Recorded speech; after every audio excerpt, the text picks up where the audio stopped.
गुरुवार दोपहर अहमदाबाद से लंदन गैटविक के बीच उड़ान भरने वाली फ्लाइट AI 171 के साथ वास्तव में क्या हुआ, यह तो एक विस्तृत जांच के बाद ही पता चल पाएगा। लेकिन एविएशन की दुनिया में टेक के बाद के पल अक्सर सबसे चुनौतीपूर्ण होते हैं। आने वाले दिनों में भारतीय जांचकर्ताओं के साथ अमेरिका और ब्रिटेन के विशेषज्ञ भी शामिल होंगे, क्योंकि अधिकारी यह जानने की कोशिश कर रहे हैं कि टेक के ठीक बाद सरदार वल्लभभाई पटेल अंतर्राष्ट्रीय हवाई अड्डे के रनवे से सिर्फ 1.5 किलोमीटर 0.9 मील दूर बोइंग 787 से 8 ड्रीमलाइनर कैसे दुर्घटनाग्रस्त हो गया। यह पहली बार है जब 2011 में कमर्शियल सर्विस में आने के बाद कोई 787 से 8 ड्रीमलाइनर जानलेवा दुर्घटना का शिकार हुआ है। गुरुवार की इस त्रासदी में विमान में सवार 241 लोगों की मौत हो गई और जमीन पर भी कई लोग मारे गए।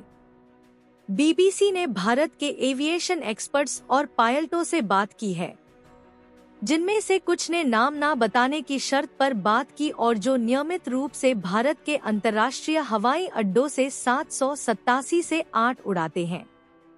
यह समझने की कोशिश की गई है कि उड़ान भरने के कुछ ही क्षणों बाद विमान अहमदाबाद के रिहायशी इलाकों में क्यों गिर गया।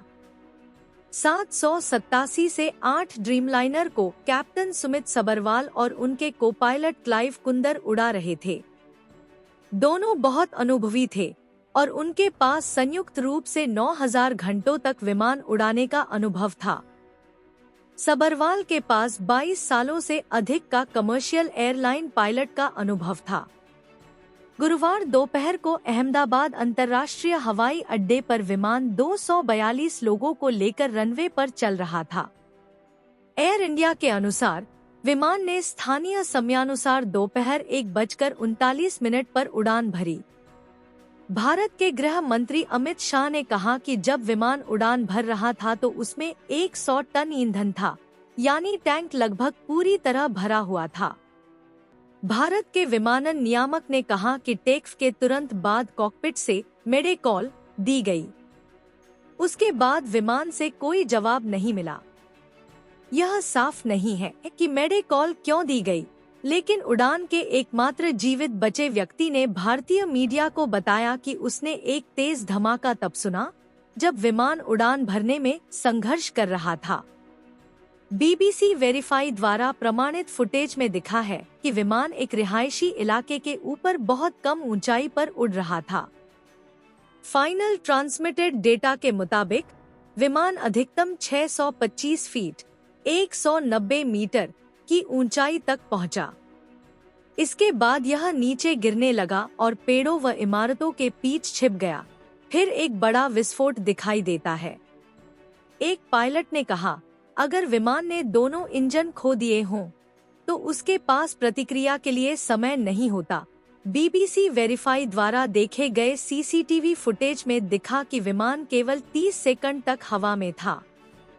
विमान एक रिहायशी इलाके में दुर्घटनाग्रस्त हो गया और तस्वीरों में दिखा कि घनी आबादी वाले क्षेत्र में आवासीय इमारतें बुरी तरह क्षतिग्रस्त हो गईं, जिनमें अस्पताल और सरकारी भवन भी शामिल थे। विमान की उड़ान के वीडियो के आधार पर यह तय करना लगभग असंभव है कि दुर्घटना की सटीक वजह क्या थी। आने वाले दिनों में विमान के ब्लैक बॉक्स, जो उड़ान संबंधी आंकड़े रिकॉर्ड करता है, और मलबे की जांच से जुड़ी एक जटिल जांच शुरू की जाएगी। लेकिन जो वीडियो सामने आए हैं, उनसे मालूम चलता है कि विमान जमीन से उठने में संघर्ष कर रहा था, मानो उसमें थ्रस्ट या पावर की कमी थी। कुछ विशेषज्ञों ने जिस एक संभावित कारण की अटकल लगाई है, वो है एक अत्यंत दुर्लभ डबल इंजन फेल्योर की आशंका। सवाल उठ रहे हैं कि क्या विमान ने अपनी रैम एयर टरबाइन एक्टिव की थी। यह एक आपातकालीन बैकअप टरबाइन होती है, जो तब काम करती है जब मुख्य इंजन आवश्यक प्रणालियों को बिजली देना बंद कर देते हैं। 2 इंजन एक साथ फेल होना बेहद असामान्य है। इसका सबसे चर्चित उदाहरण 2009 की मिरेकल ऑन द हडसन घटना है, जब एक अमेरिकी एयरवेज एयरबस A320 ने न्यूयॉर्क के लागार्डिया एयरपोर्ट से उड़ान भरने के कुछ क्षणों बाद पक्षियों से टकराने के कारण दोनों इंजन खो दिए, लेकिन विमान को ग्लाइड करते हुए सुरक्षित लैंड करवा लिया गया।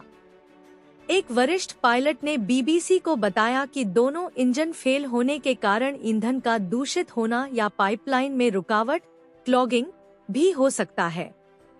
विमान के इंजन एक सटीक फ्यूल मेटरिंग सिस्टम पर निर्भर करते हैं। अगर यह प्रणाली ब्लॉक हो जाए, तो इससे ईंधन की आपूर्ति रुक सकती है और इंजन बंद हो सकते हैं। पूर्व पायलट मार्को चान ने बीबीसी वेरीफाई को बताया कि उपलब्ध फुटेज के आधार पर डबल इंजन फेल्योर का कोई ठोस प्रमाण नहीं है।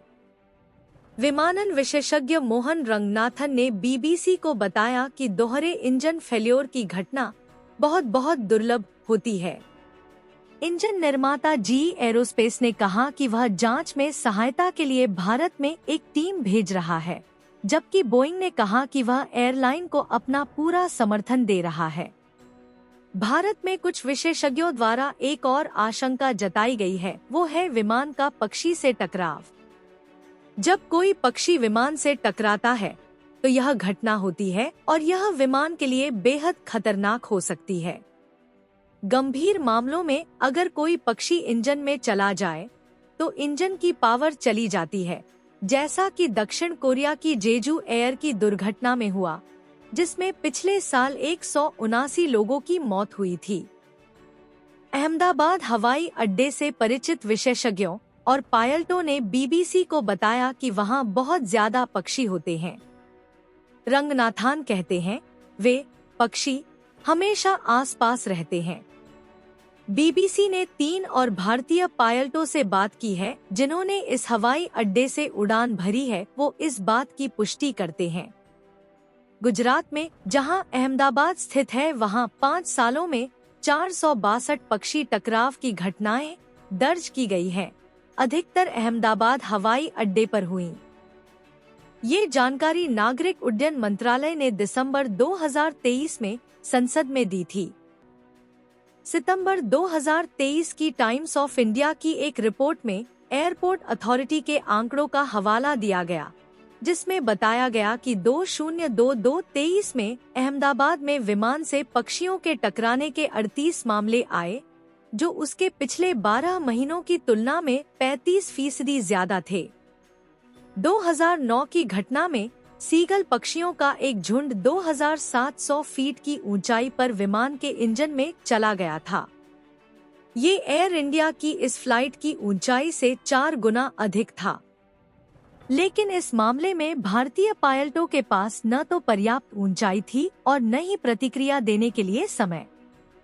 हालांकि एक वरिष्ठ पायलट ने कहा कि पक्षी से टकराव शायद ही कभी विनाशकारी होता है, जब तक कि वह दोनों इंजनों को प्रभावित न करे। बीबीसी वेरीफाई से बात करने वाले 3 विशेषज्ञों ने यह सुझाव दिया कि यह दुर्घटना संभवतः इसलिए हुई क्योंकि टेक के दौरान विमान के फ्लैप्स नहीं खोले गए थे। हालांकि अन्य पायलटों और विश्लेषकों ने इस पर सवाल उठाए हैं। फ्लैप्स टेक के दौरान एक महत्वपूर्ण भूमिका निभाते हैं। ये विमान को कम गति पर अधिकतम लिफ्ट प्राप्त करने में मदद करते हैं। अगर फ्लैप्स ठीक से नहीं खोले गए हों, तो एक पूरी तरह भरा हुआ जेट, जिसमें यात्रियों के साथ लंबी दूरी की उड़ान के लिए भारी ईंधन हो और जो गर्म मौसम का सामना कर रहा हो, वो टेक करने में संघर्ष करेगा। एक पायलट ने बीबीसी से कहा कि अहमदाबाद में गुरुवार को तापमान लगभग 40 डिग्री सेल्सियस के पास था। ऐसे में ऊंचाई पर जब हवा की सघनता कम होती है, तब अधिक फ्लैप सेटिंग और इंजन थ्रस्ट की जरूरत होती है। ऐसी परिस्थितियों में कॉन्फ़िगरेशन में छोटी सी गलती भी विनाशकारी परिणाम दे सकती है।